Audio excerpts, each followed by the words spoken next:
Ladies and gentlemen, Joshua Salvetti, welcome back to another lesson of market mind games, right? So today we're going to be diving deep into the giant of FOMO, right? This is episode 3.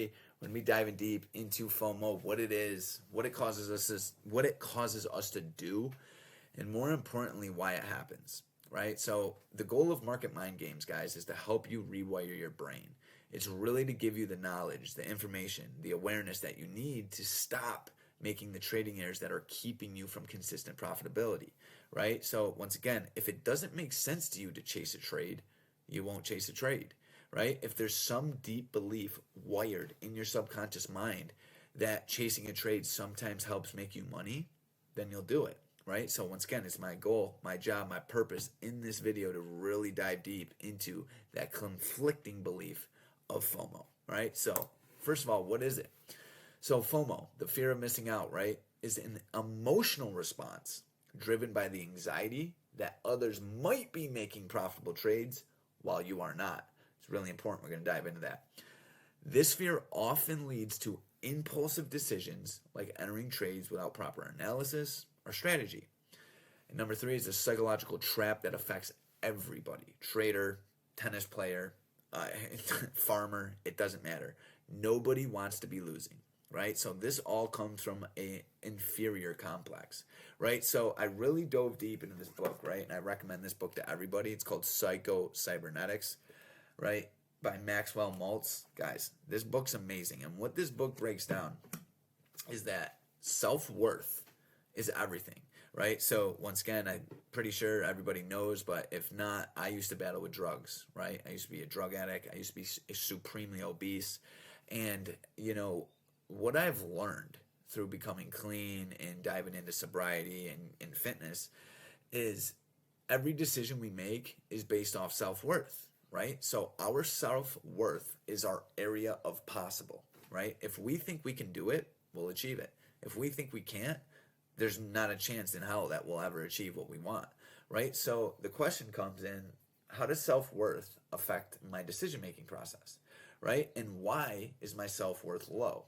Right? So basically, in a nutshell, when you feel inferior, it's because you're measuring yourself against others, right? You're constantly going through life, right? Your brain, your subconscious mind, it's an amazing tool, but the thing is it's usually conditioned to lose, right? Most people don't feel good about themselves, right? Most people let themselves down through their thoughts, actions, behaviors, their trades, right? And what happens is we continuously let ourselves down and we start to feel shameful. We start to feel fear. We start to feel guilt, right? We're going to dive into that in the next slide on the frequency chart. But what I really want to highlight here is FOMO is coming from you measuring yourself against others. So to really dive deep into this conflicting belief, we have to ask ourselves, why are we measuring our uniqueness against others?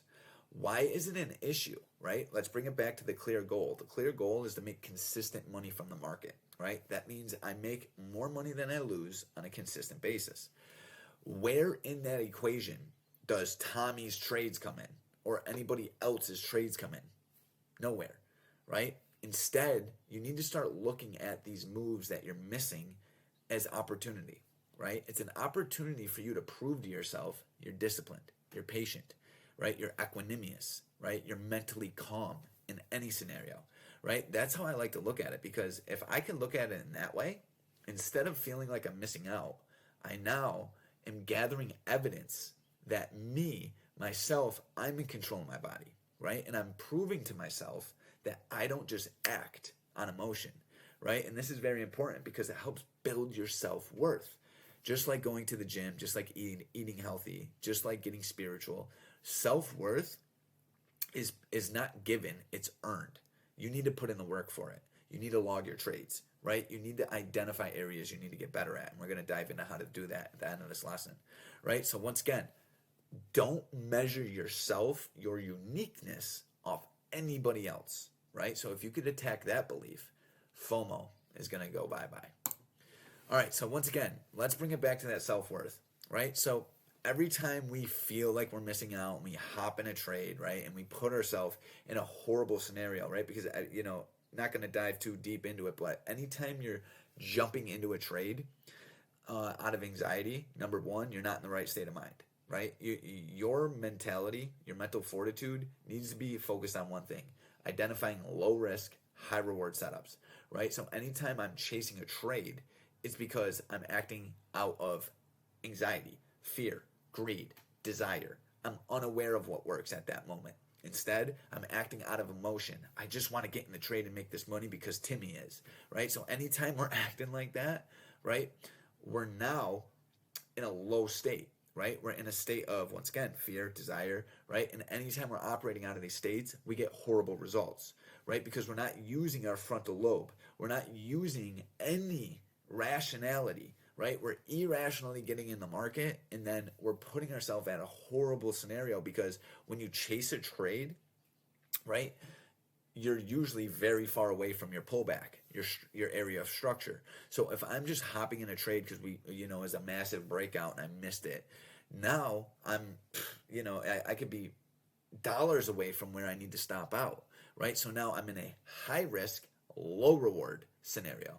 And in the awareness of what works, meaning a low risk, high reward scenario works, we need to be focused on getting in those trades. Those trades are the ones that make money. Those trades that provide longevity to our equity curve. Because listen, guys, if you're just chasing trades that have high risk, low reward, you're not gonna do well, right? If you put on 100 trades and they're all high risk, low reward, you're not gonna make good money, right? So guys, once again, understanding the dynamics of consistency, the dynamics of risk reward is gonna help you not make these decisions. Once again, become aware of what works. You stop doing what doesn't work, right? So on the flip side of the frequency chart, once again, say the next time you see a breakout and you that moment comes, right, of stimulus, right? You're stimulated, your heart's beating on your chest, you want to get in the trade, right? Instead of just hopping in out of fear, hopping in out of desire, you now become aware, right? You go, listen, I understand my body wants to get in this trade. I'm addicted to thrill, right? But I'm accepting the fact that I don't need to make money on this trade to become consistently profitable. To get results out of this market, I do not need to make money on every trade. And I don't need to be correct, right? Meaning, sometimes when we miss trades, we start to feel low about ourselves. We start to go, how could I have missed that, right? Once again, that shoots us right into shame, right into guilt, right? And then we start to feel that very low frequency emotion, which then leads to a horrible behavior, right? So once again, I'm accepting the fact that I missed a trade. It doesn't matter. I have nothing to prove, right? Guys, how many times have you not been in front of the market? The market still moves all day. And then say you got in front of the market around 2 p.m., put on a quick little trade and made 30, 40%. Guys, you do not need to capitalize on every single trade.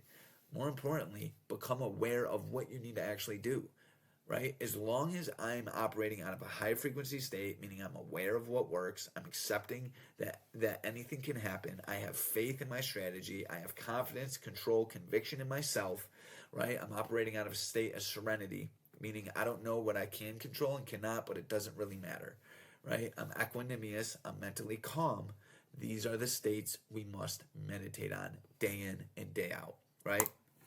Okay, number 2, we must challenge the belief, right? And guys, I encourage you to do this with everything, right? Not just FOMO, everything. Not stopping out, analysis paralysis, right? FOMO.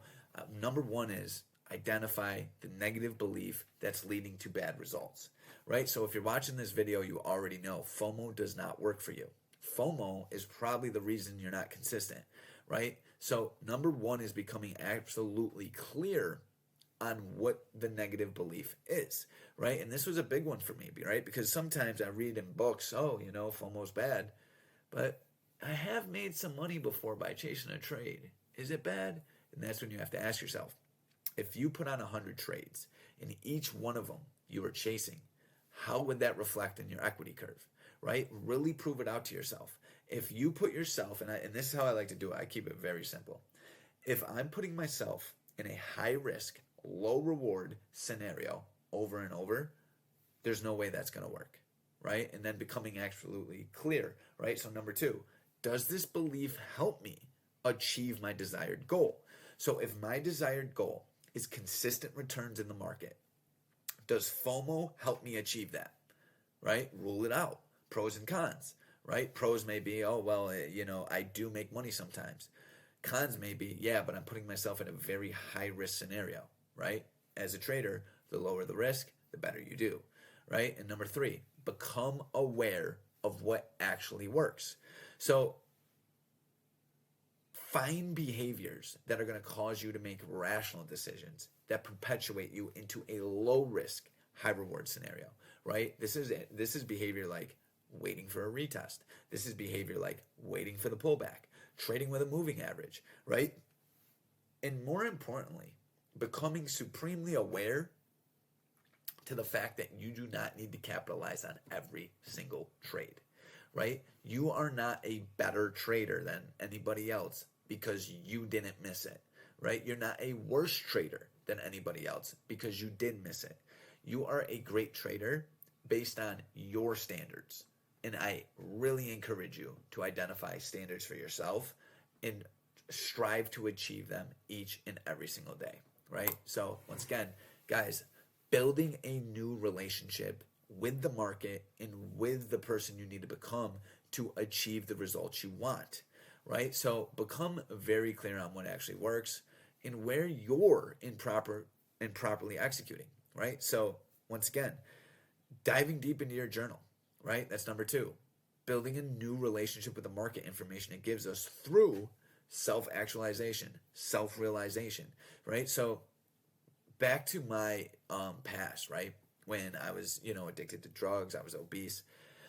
I had to identify, right, where it is I was going wrong, right? The friends I was hanging out with, right? The stuff, the content I was consuming, right? The material I was pouring into my brain, right?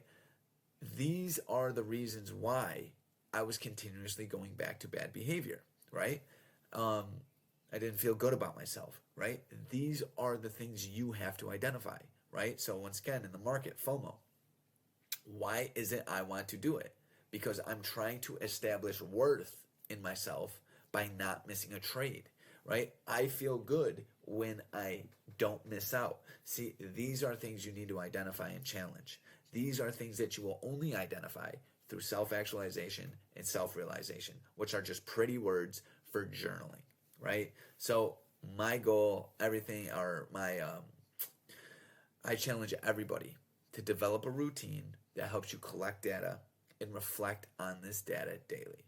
Guys, it's been one of the most amazing breakthroughs in my life is reflection.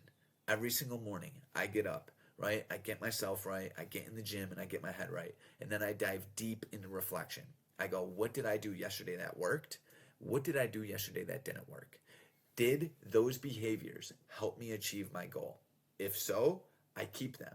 If not, I challenge them, right? So I challenge all of you to do that. I hope you guys enjoyed this lesson. Hit a like, subscribe for more content, and I'll see you in the next.